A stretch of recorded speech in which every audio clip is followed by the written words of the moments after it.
Minha khalaqnakum lil ajri thawab. Kaya Allah Taala sengkok kebaibaan di alam dunia sebaja long molong kenceran. Beni long molong tusah. Sebaja long molong kenceran. Begitu mati maka kenceran buka dalam kubur. Begitu mati maka kenceran buka dalam akhirat.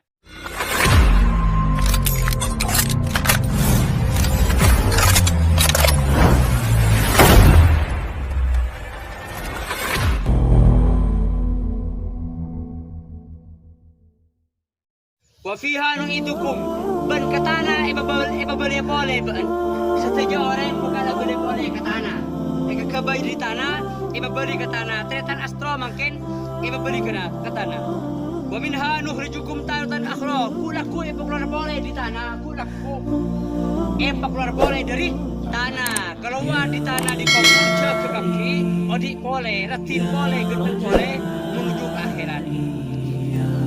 Minha khalaqnakum lil ajri thawab. Kaya Allah Taala sengkok kebaibaan di alam dunia sebaja long molong kenceran. Beni long molong tusah. Sebaja long molong kenceran. Begitu mati maka kenceran buka dalam kubur. Begitu mati maka kenceran buka dalam akhirat. Wa fiha nu'idukum lituti turab. Bila ampun mati di alam dunia long molong kenceran. Bila ampun mati yang kaki kecacing ke tanah.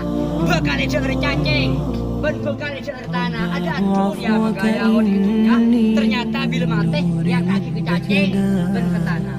Bila ampun mati, bila ampun kiamat, min haruh rijikum lil hisab. Bila ampun kiamat didata. Itanya akhir apa bukan anak kuliah. Arab bukan anak kuliah. Susah. Jadi kan itu. Berterok perjalanan itu tunjukna long-molong rezeki long-molong perjalanan. Oh di dalam kubur yang kaki kecacing. Sebab di boleh guna foto lagi amat. Kek untuk yaturan rumah yaturan kebagiran tak bisa alih. Kusan ngebala, sopon ngebala, tanah ngebala, kopi ngebala tak bisa alih. Bakal masuk pulang.